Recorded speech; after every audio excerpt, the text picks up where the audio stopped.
Hey you guys, my name is Megan Lewis and welcome back to my YouTube channel and welcome back to the Powder Room. We are in our fall series and today I want to talk about falling in love with your fears and your insecurities. Now ladies, I know you're probably thinking, no, Megan, why in the world are you convincing us to fall in love with something that isn't good, something that brings us anxiety, something that is like a distressed emotion?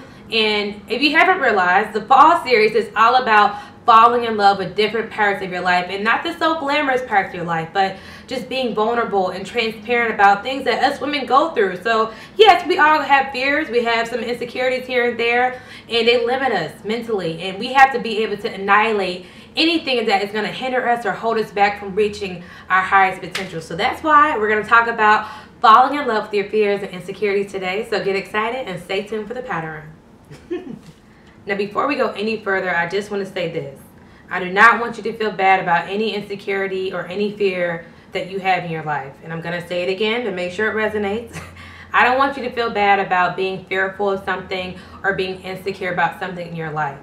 Okay? We all have our different walks, and something has transpired in your life that has developed you into the person that you are today. So yes, it is okay to not always be okay.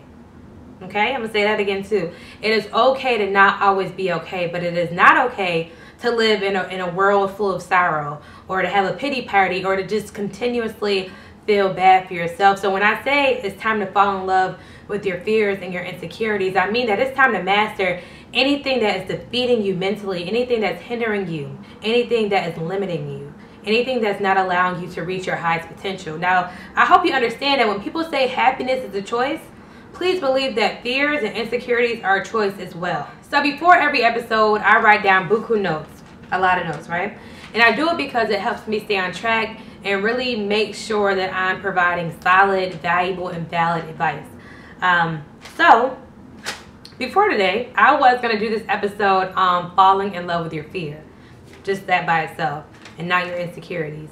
And after doing further research and talking with my friends, I then realized that although, you know, your fears and your insecurities are distinctively different, they have similarities in a sense, and one can sometimes result in the other. So, for example, if you are fearful of the way that you are perceived, you have a fear of perception, the way that people see you, then that may result in you being insecure about your image, about the way that you look, about the way that you sound, the way that you talk, the things that you do.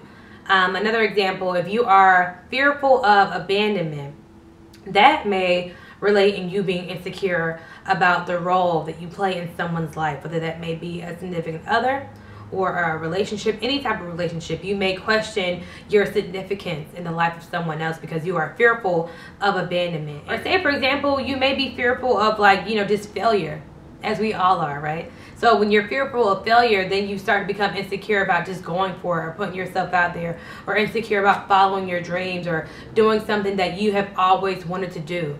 And when it comes to a fear and when it comes to insecurity, you're probably thinking like, well, May, okay, now how do you get over this, or how do you master this? How do you overcome things that have been holding you back for so long? And the first step is to identify what it is that's holding you back. Identify what is making you feel fearful, what is making you feel insecure, and understand where that actually roots from. Find out what happened in your life, what has transpired in your life to make you feel that way. After that, you have to next forgive yourself. You have to forgive yourself. You have to forgive yourself for being fearful about something or being insecure about something, because a lot of times we like to beat ourselves up and make ourselves feel like, damn, you know, I'm mad at myself for, you know, letting myself, like, you let yourself down. And like I said in the beginning, it is okay to not be okay. But the first step to moving forward is to first acknowledge it and forgive yourself, because the moment you do that, the moment you can move forward. I promise you this. Now it's time to master your mind. And you may think that it's easier said than done, but it's really not. It's really not. And I say that by experience, and I know that, you know, it's not easy to be insecure about something. It's not easy to be fearful of something in your life. But I mean, like, what are you waiting for? I hope you're not waiting for a New Year's resolution. I hope you're not waiting for tomorrow. I hope you're not waiting for the perfect moment. You have to seize the moment right now, because who are you to think that tomorrow is really, truly promised? You have to be in the moment and take advantage of the right now. And once you do that, you'll find that you're going to be able to reach different heights. And you are that valuable, and you deserve it. You deserve a life where you don't feel insecure and you don't feel fearful. You need to be fearless about your life. You need to be fearless about anything that may have used to make you feel insecure in the past. And please believe that the world needs you. I don't think that we really understand how valuable that we are in this world. And you may feel like you're just one person, but your impact is profound. And people need you. People need your authentic self. People need you to be brave. I need you to be brave. Women, we need each other to lift each other up and to inspire each other. And whether it may be through our downfalls, whether it may be through our good days and our bad, that's the beauty of just adversity and being able to be resilient and tenacious throughout your life. And I know I'm rambling on now, but I'm getting passionate, child. But I say this all to say that when it comes to a fear and it comes to insecurity, man, you body that. You body that. Do not let that make you feel like you are not enough.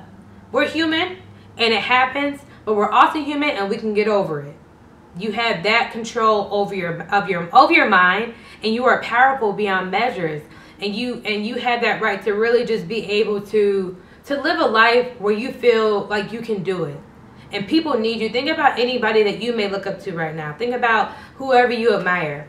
And think about if they were going through something and they were fearful about something or insecure about something, and they just got up and didn't want to pursue their dreams anymore. Think about people that are dependent on you, whether it may be your family, a friend, to be even more personable if it's like a daughter or a son, a nephew, a niece, a goddaughter, godson, whoever it may be. People are depending on you, and people need you. And you more than anything, you need yourself to be strong. So, this episode was all about falling in love with your fears and falling in love with your insecurities, because I feel like you are bigger than that. You are more powerful than that, and that should not cage your thoughts and cage your potential. So I hope that you enjoyed this, and if it inspired you, I challenge you to share it with somebody else. Make sure that you are subscribed to my channel so you don't miss my episode next Wednesday. And thank you so much, and take care.